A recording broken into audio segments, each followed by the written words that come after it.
Greetings, everybody. Welcome to another of our Sky F1 Vodcasts, episode 13. Unlucky for some, not for you at home, of course, because look at this lineup today.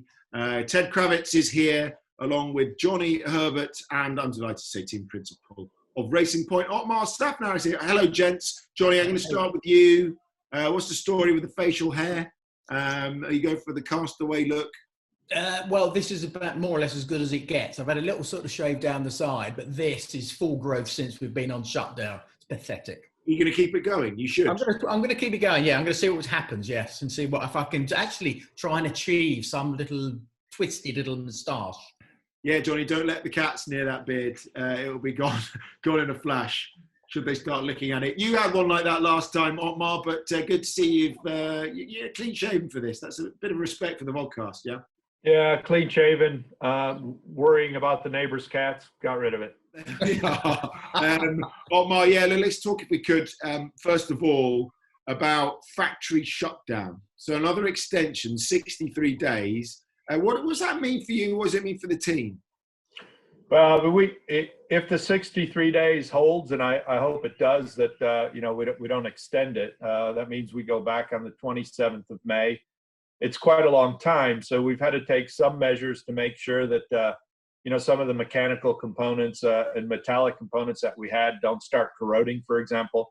So we've had to have some people in to turn over gearboxes and flush things with lubricant and oil. So we've been doing a little bit of work. The FIA have approved all that, but mostly everybody's at home. And the good news with that is we've got this propensity to develop the car and spend money. And as we're not getting any income from the races, it's a great thing to stay at home and not spend the money to make sure that we're on good financial footing when we do go back and we can start racing. Yeah, Otmar, I was interested in that. 63 days. I mean, obviously with the mechanical bits, with the stuff metal that has oil and needs lubrication, if water gets in there, then that can corrode. But is there anything on the sort of tub, on the carbon fiber side? Can you just put that aside and then start the cars up again in 3 months' time and hope that they just run exactly the same? Yeah, that's absolutely right. On the carbon fiber side, I'm not that concerned, but perhaps on the electronic side, that's a little bit harder to determine. The electrons should flow, but if something corrodes and changes the resistance or impedance of some of the circuits, we might have some problems. But if we go in, say, 4 or 5 weeks before the first race, that'll be enough time to sort everything out. You must be happy though, mustn't you, Otmar? Because you said about not spending money on the car. We go back to the winter testing. You look pretty okay and ready to go. So you're in the same situation, really, aren't you? Yeah, thank you for that. But I think that should be right, though. If the world's been put on pause because of this virus that we have, then shouldn't we start kind of where we would have been in Melbourne? I think that's only right that's what happens. But what about with regards to this fund that's kind of been released? We're hearing that some teams are getting advanced payments right now. Is that the case with you? Can we ask about that? Well, yeah, we haven't received that yet, but I think what's happening is we're going to get some payments based on the outlook that we had at the beginning before the virus, just because that's kind of what we planned, and perhaps thereafter the payments will come down to the level of the known income, and we'll have to pay that money back. But I don't know. I don't know the details of when and with interest or not, or So it's all this is new, but it's a great thing on Liberty's part to help some of the teams that were really dependent upon the income that's not coming. Well, I must say, Simon, one of the things I've had the last few days is lots of communication from the British fans who are going to come to Silverstone. And we should say, we're sorry. Silverstone is sorry. I'm sure Formula One is sorry for you all who are going to come to Silverstone and see us. Some people with, unbroken runs of 20, 30 years of coming to their favourite seats at Silverstone. If there is going to be a British Grand Prix, it won't be in front of the fans. And I guess, Otmar, that's important for you as well. It would have been a great, you always have a grandstand, you have an area for your supporters with the factory just over the road. Shame that even if it does happen, it won't be with those numbers of fans. Yeah, absolutely. I mean, the British fans are among the most passionate in the world, if not the most passionate. You know, we see great numbers. And like you say, Ted, there are people that have been coming for 20, 30 years. And yeah, for sure, I feel sorry for those. But hopefully in 2021, we can continue that tradition and we just won't count 2020. So I wouldn't, if I came for 20 years, I wouldn't count 2020 as breaking my record or breaking my string. But you're absolutely right. You know, we have a big big festival like on our lawn for our employees, and we do take a grandstand that's closest to our factory, so everybody can walk over, see the sessions, and then come back and enjoy a myriad of activities on our front lawn. You know, from we've got a petting zoo for the really little ones. We've got simulators. All sorts of things, food, drink, a band, a DJ. And that's all fun. And we can do that for the employees. And I think we're the only team that does that. So that's a big benefit for them and something I look forward to putting on for them as well. And we're going to miss out on that. But that'll be it. I think the most important thing is we start racing again. And hopefully we'll get back to a normal situation in 2021. It's certainly the first time I've heard of a petting zoo in Formula One. What animals do you bring? Are they of your personal collection? Is it from the local? No. I don't have any. Luckily, Silverstone is based amongst many farms, so it's pretty easy to get a couple of goats and some sheep and lamb, and all sorts of animals from around the area. See, that's the hidden cost of this virus. Yeah. You see, yeah. Simon, it's the petting zoos. It's the effect on petting zoo providers. Yeah, the cost of ocelots and things like that. Yeah, good. Anyway, good. Well, that's nice to know. I'll definitely be depositing my children on your front. Well, you should definitely come by. The kids have a great time, and you can leave them there. Go do a little bit of work on the Saturday, and then come back and collect them. Otmar, just to pick you up, did you say earlier you thought that the season should start in Melbourne rather than Austria? Did you just say that earlier? No. I said that it's just right that everybody starts in the same level of competitiveness in Austria as we would have been in Australia. I know the two are so closely linked, Austria, Australia. If you don't really listen, you can with the other. It's one of his major failings. Well, before bringing that's the beauty of starting in Austria. You know, if you slept for a while, you think, oh, they're in Australia. No. What's happening with the factory rebuild, by the way? Right now, you talk about your front lawn. You're going to have a bigger front lawn when it's done, but obviously it's on hiatus. Yeah, unfortunately, a lot of the suppliers, I mean, we're not in the business of building factories, so we're using a lot of consultants and suppliers and architects, and a lot of them are not working at full capacity. We're trying to do some work now to enhance what we have until the new factory is built, and we're struggling with that as well. So I don't know how much of a delay there's going to be, but I can't see us finishing it in August of 2021. We're meant to start in April, and that hasn't happened. And the critical path was to finish in August of 2021. So I can see that being delayed maybe until Christmas time of 2021. With this situation that we find ourselves in at the moment, the financial impact on the team, because obviously you've got everybody still waiting for the kickoff when it does start. But how do you deal with the day-to-day, say, running of the team in this situation we've got at the moment? Yeah, so the thing to do now is make sure that we spend the least amount of money possible.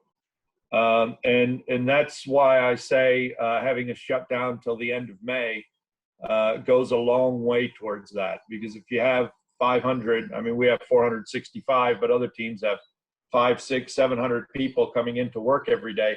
Most of those will look at not really spending money per se, but improving the car. And you can't improve the car without spending money. So the biggest thing that we can do is just put everybody on hold and not come in and try to improve the car and spend money. You know, every time we run the wind tunnel, you've got to put parts on a model, and those parts are all bespoke parts that are either machined or 3D printed, or, you know, they're not inexpensive.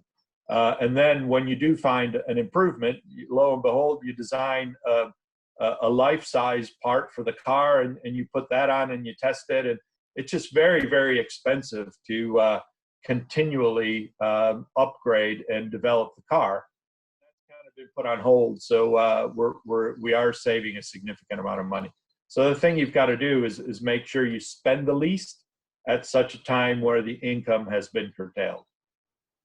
And Otmar, just what happens if you don't get anything in? So a lot of people will be thinking, okay, you know, Formula One is great and everything, and it's entertainment and it's sport, but it's not essential. You know, why do you have to actually run this year? Just explain why it's important from the team's position. Is it the case that if you don't run this year at all, then there might not be 10 teams available to run next year? I hope that's not the case. I don't know everybody's financial details, and however, I think it's important to run this year to get to a place where we've got the protocols in place to be able to run, you know, independent of what's happening with the virus, and there's a continuation of our sport. You know, even if we run without fans, at least we run for the TV audience, and hopefully the TV audience will even grow if we're one of the only live sports that's happening. And it's also important from a financial standpoint. You know, we absolutely do need the revenues, because, as you know, in racing, a lot of time, any bit of little money you have, you pour into making the car go faster, because the value of winning is so large. So I can imagine many of the teams operate at that marginal level of spend. And I don't know of any teams, just because it's the nature of motor racing the world over, that puts a bunch of money in its pockets and has a rainy day fund. Because if you had that rainy day fund, you could have spent it on going a bit faster and then doing better in the championship. So that's the conundrum that a motor racing team faces, which is different from a lot of other businesses. Right. And then, sorry, just to follow up to that, Simon. We've already seen that. You're talking about the small teams and the private teams. But this week, we've seen Audi, a big manufacturer, pull out of the German Touring Car Championship, the DTM. Do you think it's actually the manufacturers that we should be worried about? And you were part of Honda, weren't you, when they pulled out in the global financial crisis of 2008, the last time we had something of this magnitude in F1? Do you think it's the manufacturers we should be worried about? Yeah, I think we should worry about everybody across the board. And the thing with the manufacturers is not so much in Formula One, but in their regular business of developing and selling and designing road cars. It's a very, very cost-intensive business. Their fixed costs for tooling are massive, and it depends where in the cycle you are of reaping some of those revenues back from the fixed costs that you put in. And if this thing caught you at a point in your life cycle of your cars where you just invested billions and billions of dollars, and now you're hoping to get some of that back through car sales, but it's not happening, then again, at the margin, this could have a big impact on you. I don't know where Audi are. And then if you're a big car manufacturer, you got to say, well, is racing really our bread and butter? No, it's not. Selling cars is. So then you make those types of decisions. I was at Honda, and I remember Honda waited and waited and waited as long as they could, because they did not want to pull out of Formula One and racing at the time. But unfortunately, in 2008, it just looked like there was no end to the financial crisis, and it looked like their car sales were never going to rebound, and that's when they decided to pull out. As it turned out, the car sales did rebound. They came back, and I think the same thing will happen here. You know, we will get over this. Car sales will rebound. There might even be pent-up demand. And we'll get through it. But I think in the meantime, it's important that we start racing as soon as possible. Okay, but I mean, look, let's face it, altruism has never been a strong point within Formula One. It's not like the teams are out there to look after each other. But when we've heard from Christian, we've heard from Zach, we've heard from Ross, we've heard from a number of team principals on the subject of the budget cap. Obviously, there's got to be a reduction to help people. But where are you at with that at the moment? Where are discussions, and is there genuinely a collective feeling outside of perhaps one or two of the bigger teams? Who's the sticking point? Can you name names? Well, the way I look at this, and maybe I'm more pragmatic than some of the others. Maybe not. Maybe I'm just foolish. But I think what we need to do here is look at the entirety of the sport, not just be selfish as we generally are for our own position. And I think we need to land at a place where, yes, the big teams have come down from 175, knowing what we know now, to something smaller.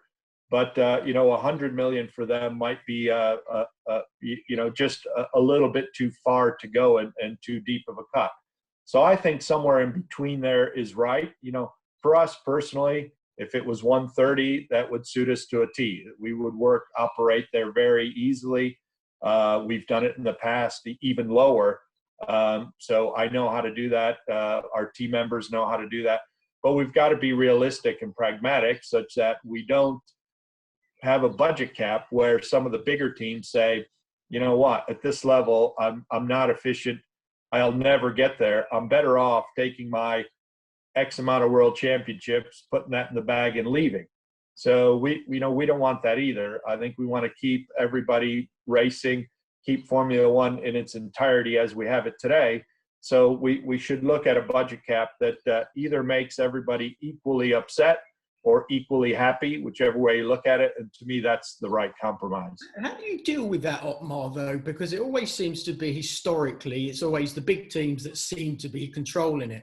Is it the FIA? Is it Liberty? I think it's a combination of the FIA and Liberty that have to take charge here. And if you remember back, I'm not saying Jean won't do this. He might. But I remember in the day where Max Mosley would say, you know what, we want to freeze the engines, and in order to save cost, and all the engine manufacturers were up in arms. And he said, okay, well, I'll give you three choices.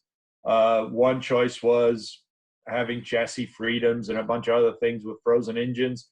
The other two choices were so draconian on the chassis, but you could have open engine development, and he let the teams choose. Do you remember that? No. And I'll tell you, all the teams chose a frozen engine. So there are many ways you can do that, but generally it's led by the FIA, and we'll see what Jean and Chase and FOM come up with. But I think we'll have a proposal pretty soon, either by the end of this week or early next week. Okay, I've got to move on to some. We had lots of questions in from the public who seem to be enjoying these vodcasts for you. And I'm not going to mince my words on a few of them, Otmar. So brace yourselves if you don't mind. We're going to start, and this one is from, he says he's a Renault fan, so God knows why he's asking this question. But he says for 2020, this is with regards to Toto. He's come out and he said this week, I'm Mercedes team principal for 2020. I may even divide my time differently. I might not be at every race. I want to stay to see Lewis Hamilton get his 7th world championship. But with his relationship now with Aston Martin, I know we asked you about this last time. What's going on there? Why has Toto got involved? How's he going to be involved? I think he's come out as just saying it's a good time to buy, wasn't it, when these depressed markets? I don't know. I haven't spoken to him in, 6-7 weeks since the Melbourne Grand Prix. I've seen him on a couple of these Zoom calls, but I haven't asked him that question. But knowing Toto like I do, I think he's absolutely right. It was a good time to buy. If you look at the share price and the trend, and Toto's pretty smart at that stuff. I think he's made a little bit of money doing these types of things, and I wouldn't doubt what he says. I think he's absolutely right. Good time to buy. Would it be a good asset for you guys to have on board? Would you want him there? Yeah, absolutely. I mean, he's done an amazing job at Mercedes, but I can't see him having a stake in our team, for example. The road car company having shares in that is completely different than having shares in a loss-making Formula One team. Okay. Steve the plumber asks, good to hear from you, Steve. I hope business is all right. What's it like managing the boss's son. Yeah. Oh, I thought Steve the plumber was going to ask me about BWT water. No, he wasn't. No, he's got more pressing issues than that. He's got some things to unplug. Well, I'll tell you, it's easier than managing some of the other drivers, mainly because Lance is, he's a really smart kid and very driven to do the best he can. You don't have to discuss anything with him about fitness, coming into the simulator, doing work, understanding the car, understanding the tires. He naturally wants to learn. And, he's a young man, very bright. So it's pretty easy. All you got to do is say to him, hey, on Tuesday, we're having a simulator session. Yep, I'm there. I'll come Monday evening if that helps. It's really easy. Otmar, it seems funny. You mentioned Lance. We've seen on a couple of things on Instagram. He's in the Caribbean, I think, isn't he? After Melbourne, everyone kind of, went different ways. I think Lewis is in the States. I think he's in LA. It's weird. You mentioned Melbourne. Looking back on it, Sergio's in Mexico. Sergio's in Mexico, exactly. But looking back on Melbourne, and I know it's sort of 7 weeks ago now, but what was that Thursday night like for you when McLaren pulled out and all those team boss meetings started about what we were going to do on Friday? Looking back on it now, tell us a bit about that.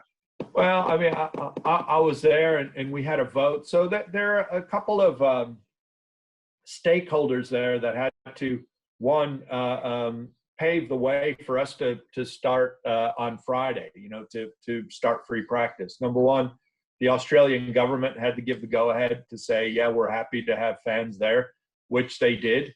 And then the FIA had to say, yeah, we're happy for you to go ahead and start FP1, FP2 on Friday, and, with the goal of racing on Sunday.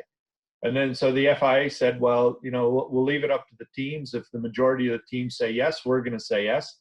And then the teams had to vote. And we all voted. And, McLaren rightfully, at that point, they had one employee test positive. I think they had 14 others that he had close contact with. And it was the policy of the Australian government to quarantine those 14. And losing 15 people off your race team, you have to pull out. I don't know who they were, but 15, I would imagine there'd be some crucial people in running the car there. So I think McLaren had no choice. And the rest of us voted to continue. But as it turned out, some of the decision makers that were back in Europe, where the virus had taken a stronger hold and there were many more people every day diagnosed with it, decided it was a good idea not to continue with FP1 and FP2 in the weekend. Well, and presumably Kimi Räikkönen and Sebastian Vettel, because they were already on a flight out Friday morning, 6 a.m., weren't you? Ferrari and Alfa Sauber had already pulled out, hadn't they? Yeah, wouldn't that I don't know, because I heard conflicting reports. I heard that, and then their team bosses said no, that's not true. But I don't. You'll never know what the answer is, and yeah. So. But had we gone ahead without Kimi and Sebastian, maybe they would have turned back and did FP2. I don't know. We could ask about your time in charge here. I can't remember who asked this. I was trying to check on my Twitter, so apologies for the gap there. He's asked, what is your favourite moment in charge of the team in any of its different guises over the years, Otmar? What's the thing that sticks out the most? Well, to me, we're all about racing and trying to do the best we can on track. So it's got to be a moment where, we're really, really performant. And I remember a few of them, mainly our podium finishes. It's the closest we've come to race wins. I think we're at Spa one year where we didn't have KERS and Ferrari did, and there's a restart, and because of the KERS they got us. Otherwise we would have had a race win. And for us, I know some teams like Mercedes, Ferrari, Red Bull, they win all the time, so it's not a big deal to them. But for us, that would have been monumental. It would have been a massive accolade.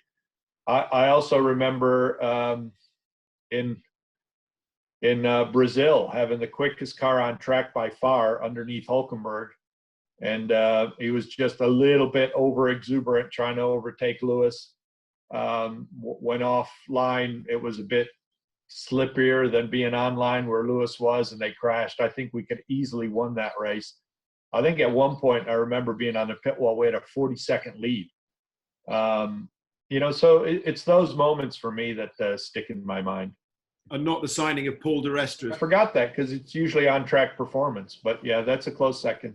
That was a close second. Right, let's move on. Well, we have been asking, by the way. To be fair to Paul, he was very, very performant driver for us. He did a really good job. I can't remember. It was Hulkenberg was probably his teammate. It was. I mean, he was unlucky, actually. Going on, in fairness to Paul, he was pretty unlucky, wasn't he? If you look at it, Hulkenberg lasted for a few more years, and they were very, very similar. They're very, very similar in performance. Very similar. And one thing Paul did very, very well is he learned tracks very quickly. He got up to speed within a few laps. And, that's a sign of a very competent and good driver. He had good car control as well, good feedback. He was up there with Hulkenberg. And I think Hulkenberg still deserves a spot on the grid today. But we'll see what the future brings. PDR will take comfort of that from where he is in lockdown in Monaco, no doubt. Great stuff. Right, we've been asking for top fives. What have we done so far? I can't remember. We've done top 5 drivers, top 5 most underrated drivers. Was this your idea, Ted? Top 5 larger than life F1 drivers? Yeah, we did top 5 drivers in terms of what people thought was, the fastest guys out there. We did top 5 never to have won a championship. Obviously, that was before Sterling Moss passed away. And since Sterling's passing, we sort of thought, people were talking about how he was a larger-than-life character. And so I just thought, who were the other ones? Who were the other characters of Formula One? So I just suggested this. You want to run with it? What's that? Yeah, you should start then. I mean, you should. All right, so larger-than-life characters of Formula One. I've written them down on a small piece of paper, an envelope, score of an envelope. I've gone, first of all, with Jose Froilan Gonzalez, the Pampas Bull, Argentine driver, partly because he was just this rather, he was a slightly tubby man, and he was known as El Chapo, the big head. And so you can understand, Simon, why I like him so much. And the other El Chapo is someone vastly different. There's another El Chapo, isn't there? There's another one, yeah. Actually, it's not El Chapo. I've got that wrong. It's El Cabezon. Sorry. Yeah. El Chapo was Escobar's. Yeah, that's right. Yeah. El Cabezon, who was known as the fat head.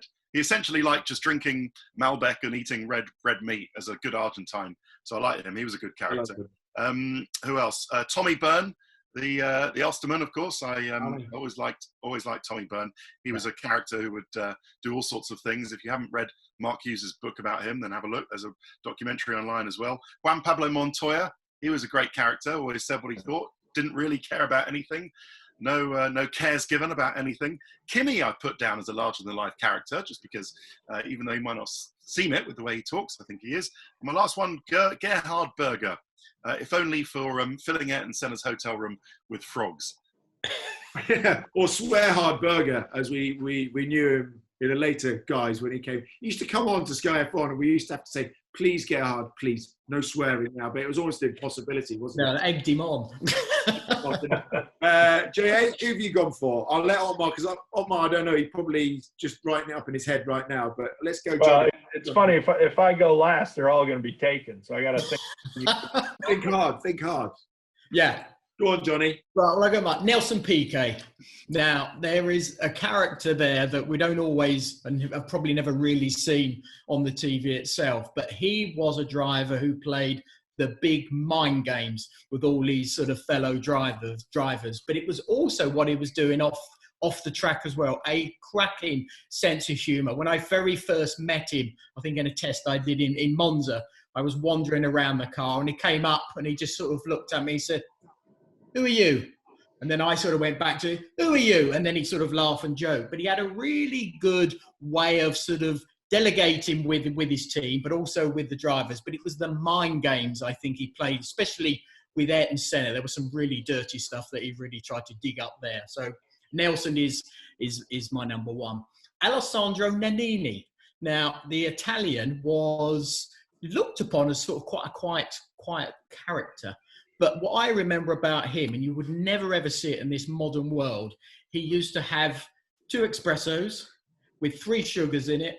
Then he'd have a puff. Then he'd have a drive. Then he'd get out of the car. He'd have those espressos with the sugar, back in, cigarette. It was every 10 minutes that he was drinking either a cigarette or the espresso. How the hell he ever drove a Formula One car, I really don't know. But his humour, as the short time we were teammates in 1989, it was brilliant to be with him. But a man that probably wouldn't succeed in this modern world because of the way he sort of had his way of living. Anyway, good old Alessandro, bless him. Nigel Mansell. Now, here's a man who I have to say, for the written press, the media back in the very early days, he was gold, because there was always a story with Nigel. It was a story where he was always like Monaco racing Ayrton Senna, and then he was collapsing underneath the podium because he had gone through such a hard race, more than anybody else on the racetrack. Silverstone, I remember, he was fantastic with the race fans. I think that was very important for Nigel and for Formula One, to be honest, because he's an icon, as we know. He's a world champion, as we know, but he was probably the most popular man with the race fans as well around the world. So good on you, Nigel. James Hunt.